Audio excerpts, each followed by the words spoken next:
तो दोस्तों नमस्कार, क्या हाल है। स्वागत है आपका खबर एचपी में। तो आइए नजर डालते हैं हिमाचल की तमाम मुख्य बड़ी खबरों पर। अगर इससे पहले आप वीडियो को लाइक नहीं किए हैं तो लाइक कर दीजिए और चैनल में नए हैं तो चैनल को सब्सक्राइब कर लीजिए। पेट्रोल डीजल हुआ सस्ता, शिमला सहित प्रदेश में नए दाम लागू। जो आम चुनाव की घोषणा से पहले सरकारी तेल कंपनियों ने पेट्रोल और डीजल के दाम में प्रति लीटर 2 रुपये कटौती की घोषणा की है। वह दरों में 2 साल की स्थिरता के बाद यह राहत दी गई है। बता दें कि हिमाचल प्रदेश में भी पेट्रोल डीजल के नए दाम लागू हो गए। वह शिमला शहर के विकास नगर पेट्रोल पंप के प्रबंधक संजू ढडवाल ने बताया कि नई रेट 15 मार्च की सुबह 6 बजे से लागू हो गए। वह अब पेट्रोल 94 रुपये 99 पैसे व डीजल 87 रुपये 8 पैसे प्रति लीटर बेचा जा रहा है। वह पेट्रोल पहले 96 रुपये 95 पैसे और डीजल 88 रुपये 92 पैसे प्रति रुपये लीटर बेचा जा रहा था। राष्ट्रीय देवभूमि पार्टी 4 लोकसभा सीटों पर लड़ेगी चुनाव। रोमित ठाकुर हमीरपुर से लड़ेंगे। जी हां, राष्ट्रीय देवभूमि पार्टी के संस्थापक और राष्ट्रीय अध्यक्ष रोमित सिंह ठाकुर हमीरपुर लोकसभा सीट से चुनावी समर में कूदेंगे। वे राष्ट्रीय देवभूमि पार्टी की संसदीय कमेटी ने शुक्रवार को उनके नाम की घोषणा की। इस दौरान बिलासपुर में पार्टी कार्यकर्ताओं ने पटाखे फोड़े और मिठाइयां बांटी। वहीं बिलासपुर में पत्रकार वार्ता में पार्टी के प्रदेशाध्यक्ष जयपाल चंदेल ने कहा कि हिमाचल की अन्य 3 सीटों पर भी पार्टी चुनाव लड़ेगी। इन सीटों पर 1 हफ्ते के अंदर उम्मीदवारों के नाम की सूची जारी की जाएगी। वहीं पार्टी के प्रदेश प्रवक्ता आशुतोष शर्मा ने बताया कि सभी कार्यकर्ताओं ने रोमित सिंह ठाकुर से इस बारे में पहले बात की थी और उनसे आग्रह किया है कि वह इस सीट पर चुनाव लड़ें।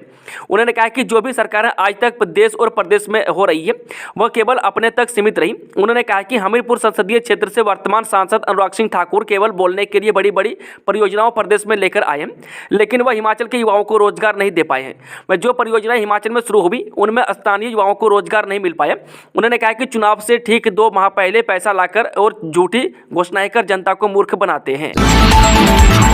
नगर परिषद सुजानपुर अध्यक्ष के खिलाफ अविश्वास प्रस्ताव पारित, उपाध्यक्ष को सौंपी शक्तियां।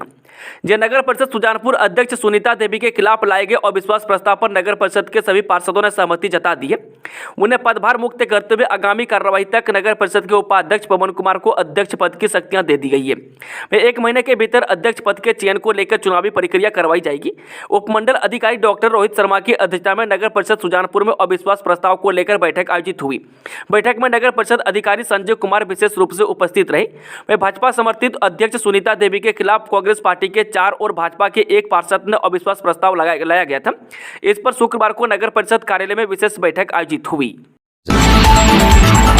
चलती फिरती लैब में होगी खाद्य वस्तुओं की जांच, केंद्र सरकार ने भेजी गाड़ी। हिमाचल प्रदेश को खाद्य वस्तुओं के एक सैंपल की जांच को लेकर आधुनिक सुविधाओं से लैस पहली चलती फिरती लैब मिलने वाली है। इसको लेकर केंद्र सरकार की तरफ से हिमाचल को पहला वाहन भेज दिया गया है।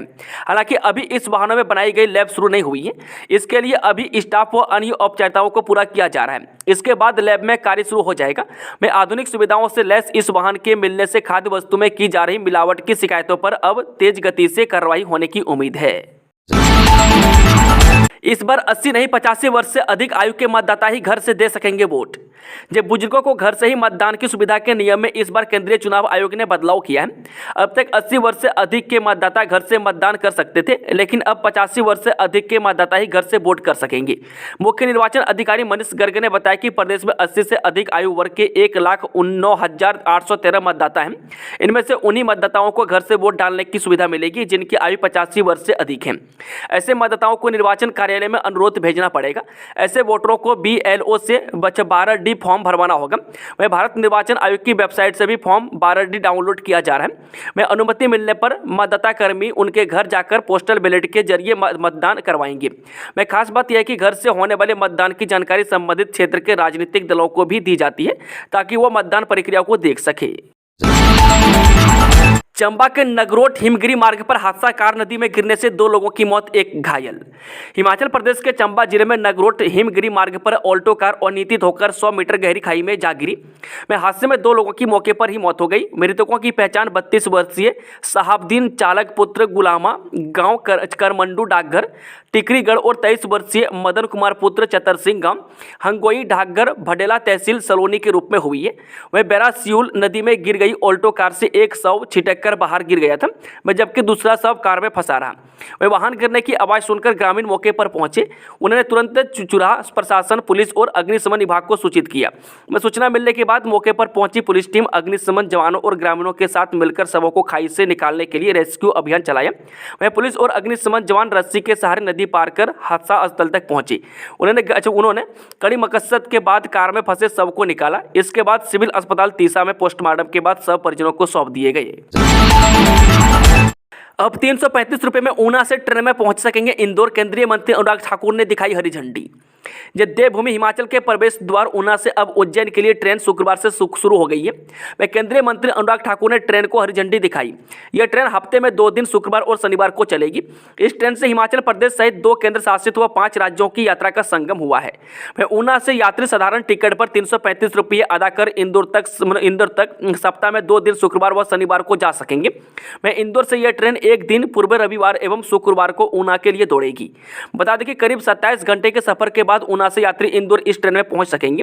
वह गुरुवार व शुक्रवार सुबह 5:30 बजे पर यह ट्रेन इंदौर से ऊना के लिए चलेगी और अगले रोज सुबह 8:35 पर ऊना रेलवे स्टेशन पर आएगी। वह जबकि ऊना रेलवे स्टेशन से ट्रेन शुक्रवार एवं शनिवार को दोपहर 1:50 पर चलकर अगले दिन शनिवार को दोपहर 3:05 पर इंदौर पहुंचेगी। वह 22 बोगी वाली ऊना इंदौर एक्सप्रेस ट्रेन में 8 डिब्बे स्पीडर कोच के हैं। इसमें थर्ड AC कोच के 6 डिब्बे में 1545 रुपये किराया। वह सेकंड AC के 2 कोच में 2235, एक फर्स्ट AC कोच में 3785 रुपये प्रति यात्री किराया देकर यात्रा की जा सकेगी। जबकि ट्रेन के आगे एक व पीछे 2 डिब्बे जनरल कोच होंगे। रामपुर के लोगों के लिए सीएम सुक्खू ने दी 165 करोड़ रुपए की 24 विकास परियोजनाओं की सौगात। हिमाचल प्रदेश मुख्यमंत्री सुखविंदर सुक्खू ने आज शिमला के रामपुर को करीब 165 करोड़ रुपए की विकास कार्यों की परियोजनाओं की सौगात दी। मुख्यमंत्री ने 9 करोड़ 54 लाख रुपए की लागत के MGMSC खनेरी के ट्रांपा केंद्र, 6 करोड़ 95 लाख रुपए की लागत से निर्मित स्नातकोत्तर महाविद्यालय रामपुर के विज्ञान खंड, 9 करोड़ 85 लाख रुपए की लागत से निर्मित खेल परिसर समेत कई विकास कार्यों का लोकार्पण किया। हिमाचल में सरकारी टीचर बनने का सुनहरा अवसर, कंप्यूटर साइंस के 985 पदों पर होगी भर्तियां। अगर आप भी सरकारी टीचर बनने की सपना देख रहे हैं तो यह खबर आपके ही लिए है। दरअसल हिमाचल प्रदेश की सुक्खू सरकार प्रदेश के सरकारी स्कूलों में 985 पदों पर कंप्यूटर साइंस यानी कि कंप्यूटर टीचर भर्ती इन हिमाचल के टीचरों की भर्ती करेगी। हिमाचल प्रदेश राज्य लोक सेवा आयोग के माध्यम से इन पदों को भरा जाएगा। वीरभूमि के पूर्व सैनिकों के लिए बड़ी मंजूरी, अब भोरभंज गगरेट में ECHS पॉलीक्लिनिक।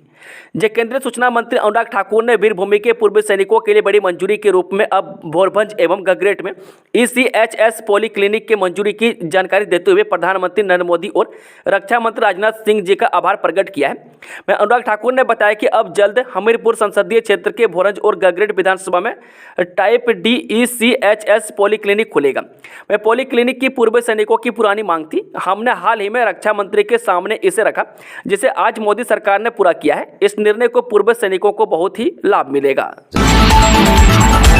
निकम्मे अधिकारी बढ़ा रहे अदालतों का बोझ, आदेशों की अनुपालना समय पर न करने पर हाईकोर्ट की सख्ती टिप्पणी।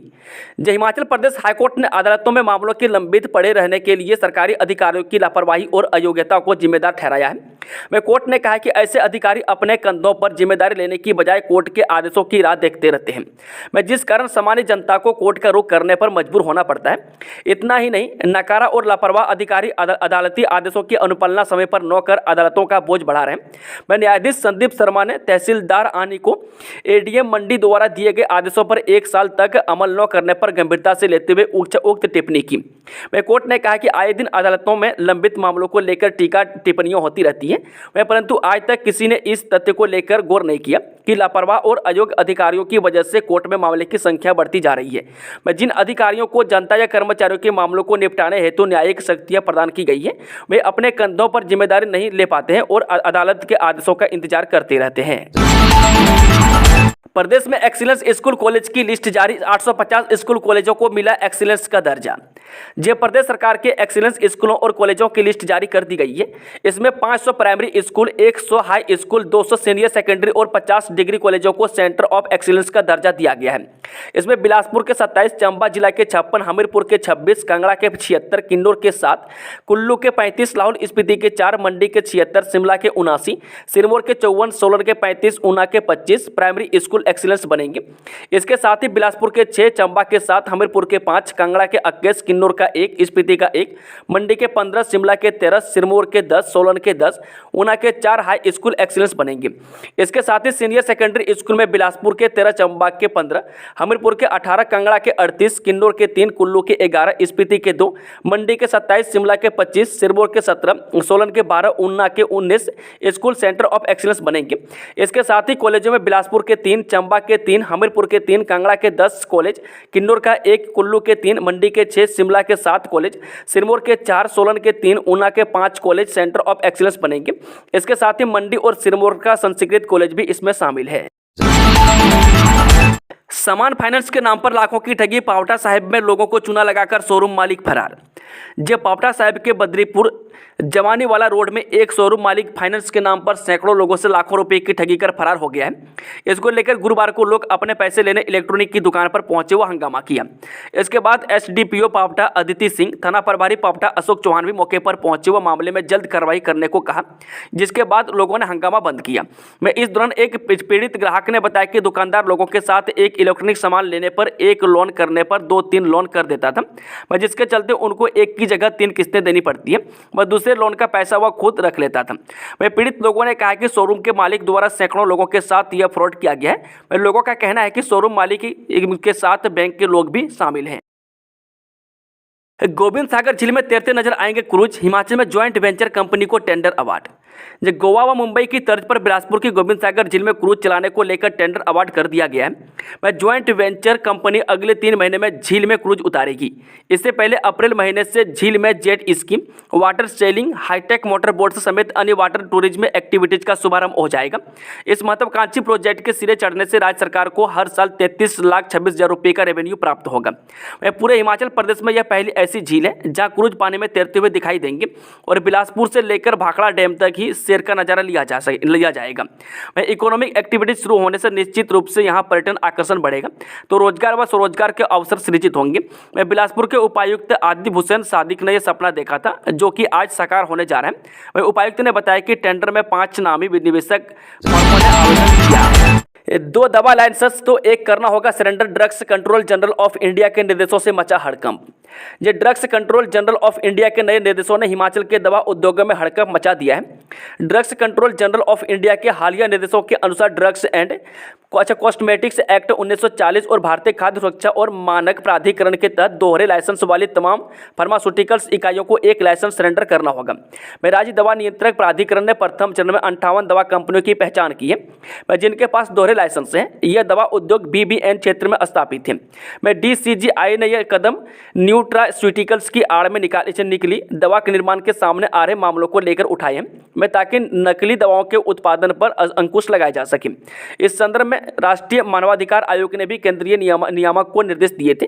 ताजी कार्रवाई इसी कवायद का हिस्सा मानी जा रही है। फिलहाल वक्त DCGI के निर्देशों से उपजे संकट के बीच हिमाचल ड्रग्स मैन्युफैक्चरर्स को एसोसिएशन ने राज्य दवा नियंत्रक के पक्ष राहत व समाधान के लिए आवाज बुलंद की है। इलेक्ट्रिक व्हीकल पॉलिसी पर मुहर, कंपनियों को न्यूनतम 4150 करोड़ रुपए का निवेश करना जरूरी। ये सरकार ने भारत को बैटरी चालित वाहनों EV के विनिर्माण स्थल के रूप में बढ़ावा देने के लिए ई-वाहन नीति को मंजूरी दी है, जिसके तहत प्रोत्साहन की इच्छुक कंपनियों को न्यूनतम 4150 करोड़ रुपए का निवेश करना आवश्यक बनाया गया है। इस नीति के तहत कंपनियों को भारत में नए कारखानों में 30 साल में व्यावसायिक उत्पादन शुरू करना होगा तथा 5 साल में कम से कम 50% मूल्यवर्धन देश में करना होगा। वाणिज्य एवं उद्योग मंत्रालय की शुक्रवार को जारी एक विज्ञप्ति के अनुसार इस नीति के तहत निवेश करने वाली कंपनियों को कम आयात शुल्क पर सीमित संख्या में करों के आयात की छूट होगी। आज होगा तारीखों का ऐलान। पिछली बार 7 चरणों में हुआ था चुनाव। जिन लोकसभा चुनावों का आज ऐलान हो जाएगा। मैं चुनाव आयोग इस संबंध में शनिवार को 3 बजे के बाद चुनावों की घोषणा कर सकता है। इसके साथ ही कुछ राज्यों में विधानसभा चुनाव भी होने वाले हैं, ऐसे में उनकी घोषणा भी की जा सकती है। मैं शुक्रवार को लोकसभा चुनावों को लेकर मीटिंग चल रही थी, जिसमें नवनियुक्त चुनाव आयुक्त ज्ञानेश कुमार गुप्ता और पंजाब से सुखबीर सिंह संधू भी शामिल रही। मैं लगभग पौने घंटा तक चली इस मीटिंग में लोकसभा चुनाव की तैयारियों को लेकर मंथन हुआ है। वह माना जा रहा है कि आज चुनाव की तारीखों का ऐलान हो सकता है। मैं चुनाव कितने चरणों में होंगे यह आज ही पता चल सकेगा, लेकिन पिछली बार 2019 जब चुनाव हुए थे तो उन्हें 7 चरणों में करवाया गया था। वर्ष 2014 में भाजपा ने 282 सीटें जीती थी, जबकि 2019 में 303 सीटें, जबकि कांग्रेस 52 सीटों पर ही जीत दर्ज कर पाई थी। कांगड़ा जीतने के लिए कांग्रेस और भाजपा को लगाना होगा जोर। हिमाचल प्रदेश में सरकार को सत्ता का रास्ता दिखाने वाला कांगड़ा चंबा संसदीय क्षेत्र पिछले 15 साल से लोकसभा चुनावों में भाजपा का गढ़ रहा है। वह लोकसभा चुनावों में कांगड़ा चंबा संसदीय क्षेत्र से कांग्रेस को 1.5 दशक से जीत का इंतजार है। इसलिए अगर भाजपा को रोकना है तो सीएम सुक्खू और पूरी कांग्रेस को एकजुट होकर आगे बढ़ना होगा। वह पिछले 3 चुनाव भाजपा ने लगातार जीते हैं। हालांकि इस बार 17 विधानसभा क्षेत्र वाले कांगड़ा संसदीय क्षेत्र में भाजपा के पास मात्र 5 और कांग्रेस के पास 11 विधायक हैं। मैं शुरुआत में यह सीट कांग्रेस का गढ़ रही है। ऐसे में भाजपा के चौके को रोकने के लिए कांग्रेस को और अधिक मेहनत करनी होगी। हालांकि मुख्यमंत्री सुखबीर सुक्खू कांगड़ा को पर्यटक राजधानी बनाने के ऐलान कर अब सभी को साधने का प्रयास कर रहे हैं, जिसका लोकसभा चुनावों में कांग्रेस को कुछ लाभ मिल सकता है। अभी प्रत्याशी 9 कांग्रेस का तय है और 9 ही भाजपा का। चुनावी बॉन्ड पर एसबीआई को फटकार, पूरी जानकारी न देने पर सुप्रीम कोर्ट ने सोमवार तक मांगा जवाब। उच्चतम न्यायालय ने भारतीय स्टेट बैंक यानी कि एसबीआई को चुनावी बॉन्ड के यूनिक अल्फा न्यूमेरिक नंबरों सहित संपूर्ण विवरण यानी कि जो चुनाव आयोग को वेबसाइट पर अपलोड करने के लिए का खुलासा नहीं करने पर शुक्रवार को फटकार लगाई और उसे नोटिस जारी करके सोमवार तक अपना जवाब दाखिल करने का निर्देश दिया। मुख्य न्यायाधीश DY चंद्रचूड़, न्यायमूर्ति संजीव खन्ना, न्यायमूर्ति BR गवई, न्यायमूर्ति JB पारदीवाला और न्यायमूर्ति मनोज मिश्रा की संविधान पीठ ने एसबीआई को नोटिस जारी करते हुए कहा कि अदालत को सूचित किया गया है कि चुनावी बॉन्ड जारी करने वाले बैंक ने प्रत्येक बॉन्ड के यूनिक अल्फा न्यूमेरिक संख्या का खुलासा नहीं किया है। परीक्षा देने का एक और चांस, बारिश के चलते एग्जाम न देने वाले इन छात्रों को विशेष अवसर।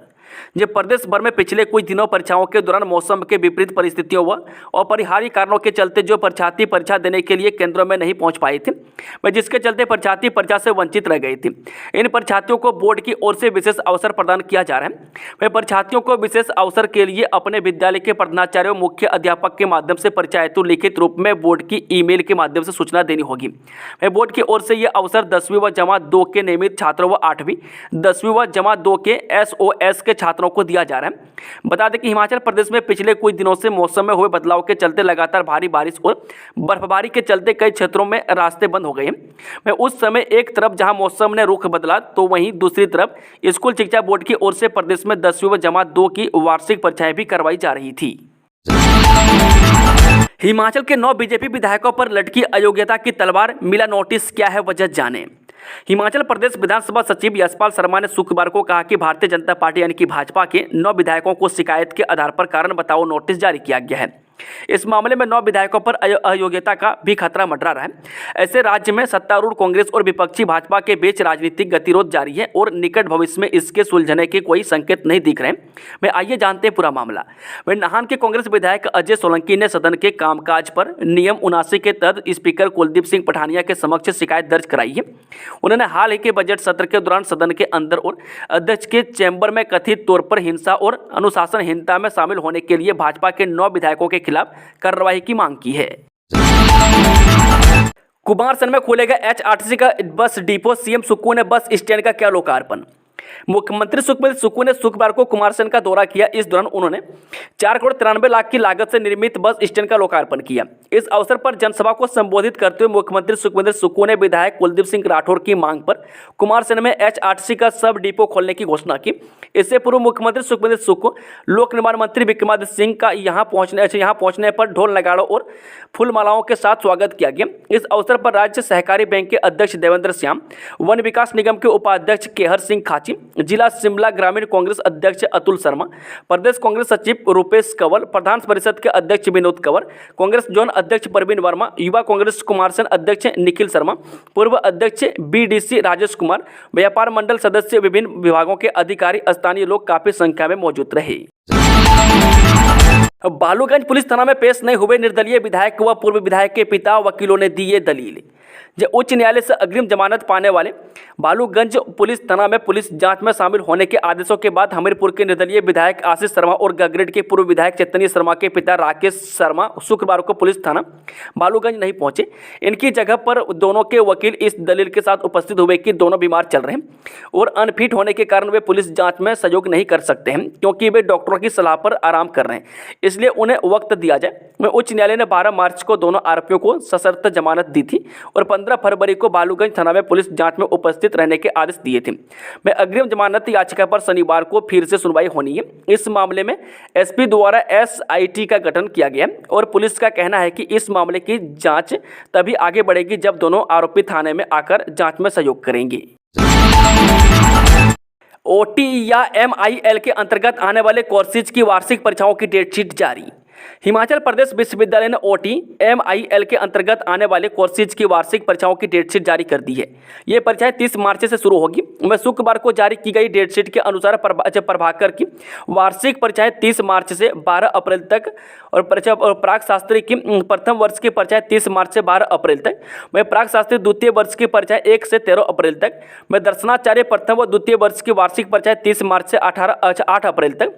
वह वेदाचार्य प्रथम व द्वितीय वर्ष की परीक्षाएं 30 मार्च से 8 अप्रैल तक। वह व्याकरणाचार्य प्रथम व द्वितीय वर्ष, ज्योतिषाचार्य प्रथम व द्वितीय वर्ष और साहित्याचार्य प्रथम व द्वितीय वर्ष की परीक्षाएं 30 मार्च से 8 अप्रैल तक आयोजित होगी।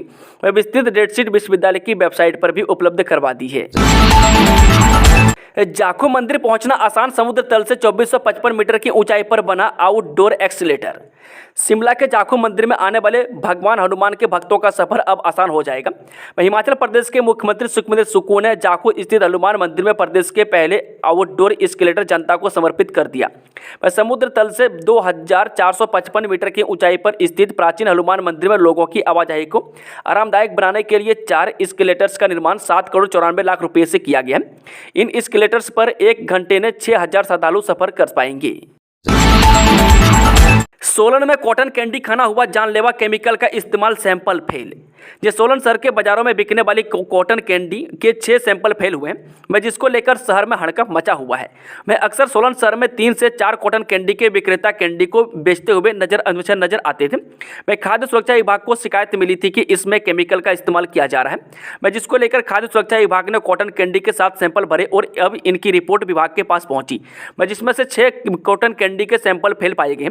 बता दें कि 20 फरवरी को शहर से 7 सैंपल भरे गए थे, जिन्हें जांच के लिए CTL कंडा घाट भेजा गया था। रिपोर्ट में पाया गया है कि कैंडी में रोडामाइन B केमिकल है, जिससे कैंसर हो सकता है। नगर निगम के खाद्य सुरक्षा विभाग ने संबंधित विक्रेताओं को नोटिस भेज दिए। 30 दिन में इसका जवाब मांगा है। हिमाचल को शर्मसार करने वाले 12 बोना योद्धा, कुर्सी बचाने की है बस अभिलाषा। हिमाचल कांग्रेस से बगावत कर विधायक सदस्यता खो चुके बागी राजेंद्र राणा CM सुक्खू पर आए दिन निशाना साधे हुए हैं। फेसबुक के जरिए राजेंद्र राणा CM सुक्खू पर लगातार सवालों की बौछार कर रहे हैं। राणा ने CM सुक्खू का हिमाचल को शर्मसार करने वाला बोना योद्धा करार दिया है। राणा ने कहा कि CM को बस अपनी कुर्सी बचाने की अभिलाषा है। राहुल गांधी को सीरियस लेने की जरूरत नहीं, बीजेपी हिमाचल में लगाएगी चौका और देश में 400 पार। हिमाचल प्रदेश में हमीरपुर संसदीय सीट से भाजपा ने एक बार फिर अनुराग ठाकुर को टिकट दी है। टिकट मिलते ही अनुराग ठाकुर ने एक्शन मोड में आ गए। केंद्रीय मंत्री अनुराग ठाकुर अपने संसदीय क्षेत्र में चुनाव प्रचार में जुट गए हैं। वीरवार को उन्होंने कांगड़ा और मंडी जिले के धर्मपुर क्षेत्र का दौरा किया। ETV भारत से खास बातचीत करते हुए केंद्रीय मंत्री अनुराग ठाकुर ने हमीरपुर संसदीय सीट से उन्हें उम्मीदवार बनाने पर PM नरेंद्र मोदी, केंद्रीय गृह मंत्री, भाजपा के राष्ट्रीय अध्यक्ष, केंद्रीय और प्रदेश के नेतृत्व का आभार जताया। उन्होंने कहा कि हिमाचल प्रदेश में भाजपा 4 लोकसभा चुनाव जीतेगी और केंद्र में 400 का आंकड़ा पार करते हुए नरेंद्र मोदी को फिर से प्रधानमंत्री बनाएंगे। IAS किरण भड़ाना को मिला SC OBC minorities and specially abled विभाग का जिम्मा। हिमाचल प्रदेश की सुक्खू सरकार ने एक आईएएस को नई जगह तैनाती दी है। वहीं पोस्टिंग का इंतजार कर रही महिला आईएएस किरण भड़ाना को भी नियुक्ति मिली है। इस बारे में आज शाम अधिसूचना जारी हुई है। वह सूचना एवं जनसंपर्क विभाग की निदेशक रही 2017 बैच की आईएएस किरण भड़ाना को अनुसूचित जाति यानी कि एससी, अन्य पिछड़ा वर्ग यानी कि ओबीसी, अल्पसंख्यकों और विशेष रूप से विकलांग सशक्तिकरण विभाग का निदेशक लगाया गया है। शिमला में जेसीबी पर गिरा मलबा दबने से 23 व 22 वर्षीय ड्राइवर व कंडक्टर की मौत। शिमला शहर के बालूगंज थाना अंतर्गत बनोटी में शुक्रवार दोपहर बाद कंस्ट्रक्शन के काम के दौरान खुदाई कर रही जेसीबी हादसे का शिकार हो गई। वह जेसीबी में सवार ड्राइवर व कंडक्टर की मौके पर ही मौत हो गई। मृतकों में जेसीबी चालक 23 वर्षीय अनिल पुत्र जोगेंद्र कुमार निवासी बिलासपुर और नेपाली मूल का 22 वर्षीय युवक शामिल है। यह हादसा दीदो घाटी नजदीक स्टोन क्रशर के पास हुआ है। दोस्तों, खबरों का सिलसिला समाप्त होता है। अगर जानकारी पसंद आई हो तो वीडियो को लाइक, शेयर, चैनल को सब्सक्राइब जरूर कर लें और कमेंट बॉक्स में अपना प्रतिक्रिया जरूर दें।